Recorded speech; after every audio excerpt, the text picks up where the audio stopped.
ആനക്കുട്ടിയുടെ ജന്മദിനം ആഘോഷമാക്കി കാടിനുള്ളിൽ പഴങ്ങളും പച്ചക്കറികളും കേക്കുമായി ആനപ്രേമിയായ യുവാവ്.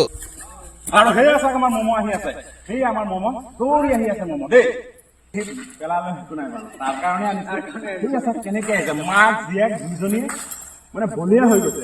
এইফালে গাঁত আছে নহয়, এইফালে গাঁত আছে, এইফালে আহা, এইফালে আহা, এইফালে নামিলে উঠিব নোৱাৰিবা। এই আছে মম, এই আছে আমাৰ পাগলীজনী, এইফালে নাহে, এনেকে আহা, একদম কিবাহে হৈ গৈছে। এয়া এয়া আহিব ধৰিছে, এয়া আহিব ধৰিছে, এই আমাৰ পিয়াঞ্চি আহিব ধৰিছে, এই আমাৰ Piyanchi. Happy birthday Piyanchi, happy birthday Piyanchi, Happy birthday, Momo. Happy birthday, Momo. Happy birthday to you. Happy birthday to you. Happy birthday to you, Pianchi. Happy birthday, Momo. Hey, our Momo's birthday. এইদৰে আমি পালন কৰি আছো। সিবাই ফালৰ পৰা দেখুৱা। এই আমাৰ মম। আৰু চাওক মম এতিয়া মোৰ নিচিনা হৈ গ'ল। আৰু মমৰ আজি 1 বছৰ সম্পূৰ্ণ হ'ল। খুব ভাল লাগিছে আৰু মম সদায় ভালে কুশলে থাকক আৰু বছৰ বছৰ যাতে তাৰ বাৰ্থডে আমি পালন কৰিব পাৰো। এইটো নেখায় মম। এয়া মম কিন্তু কেক ধৰা নাই। মম তোমাৰ কেকটো দিয়া ময়ে কাটি দিওঁ। এয়া আমাৰ মমৰ কেক দেই। শিৱা এই শিৱা ধৰা, এইটো ধৰা, দিয়া ধৰা। আৰু আমাৰ লক্ষীমালা আহি গ'ল। সেই আমাৰ লক্ষীমালা। এই লক্ষীমালা তোৰ আজি নাতিনীয়েকৰ বাৰ্থডে, ধুনীয়াকে খাব লাগে। 1 বছৰ হ'ল আমাৰ টিকলাজনীৰ বাৰ্থডে।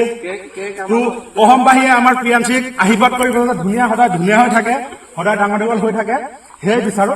আৰু আমাৰ প্ৰিয়াঞ্চি কেক অলপ প্ৰিয়াঞ্চিক লগাই দিওঁ দেই, অলপ লগাই দিওঁ, অলপ। আৰু প্ৰিয়াঞ্চিক মাককো লগাই দিওঁ।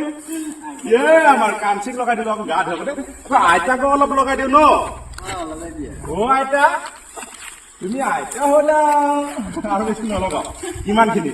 কিন্তু চাওক পিয়াঞ্চিত কেকৰ ইণ্টাৰেষ্ট নাই, কাৰণ জন্তু ন, যিয়ে হওক জন্তু হয় ন, কেক ভাল নাপায় আৰু ফ্ৰুট ভাল পায়। সেইকাৰণে ফ্ৰুট সৰহকে বেছিকে আনিলো। তো চবেই মিলি জুলি একেলগে খুৱাই আছো। চাওক আমি হাতী বন্ধু, হাতীক ভাল পাওঁ, প্ৰকৃতিক ভাল পাওঁ, জীৱনটোক ভাল পাওঁ, চৰাই চিৰিকটিক ভাল পাওঁ, গছ গছনিক ভাল পাওঁ। ভাল পোৱাৰ মাজতে এনেকে চলি আছো, এনেকে চলি গৈ থাকিম। আৰু আপোনালোকে আমাক আশীৰ্বাদ কৰিব দেই। അസമിൽ നിന്നാണ് ഈ മനോഹര കാഴ്ച. ബിപിൻ കശ്യപ് എന്ന യുവാവാണ് ആനക്കുട്ടിയുടെ ജന്മദിനം ആഘോഷമാക്കിയത്. ആനസങ്കേതത്തിലെ വളർത്താനകളിൽ ഒന്നാണ് മോമോ എന്ന് വിളിക്കുന്ന പ്രിയാൻഷി. ജന്മദിന കേക്കും പഴങ്ങളും പച്ചക്കറികളും ഒരുക്കി വെച്ചിരിക്കുന്നിടത്തേക്ക് മോമോയെ വിളിച്ചെത്തിച്ച് ഹാപ്പി ബർത്ത്ഡേയും പറഞ്ഞായിരുന്നു ആഘോഷം. പിന്നാലെ മോമോയുടെ ഒപ്പമുള്ള ആനകളും എത്തി. അങ്ങനെ ആനക്കുട്ടിയുടെ ജന്മദിനാഘോഷം അത്യപൂർവ കാഴ്ചയായി. News desk Malayalam television. നിങ്ങൾക്ക് എത്ര പേർക്കറിയാം നിങ്ങളുടെ കുഞ്ഞിന്റെ ആദ്യ കാതുകുത്ത് പവൻ ഗോൾഡിൽ തികച്ചും സൗജന്യമാണെന്ന്?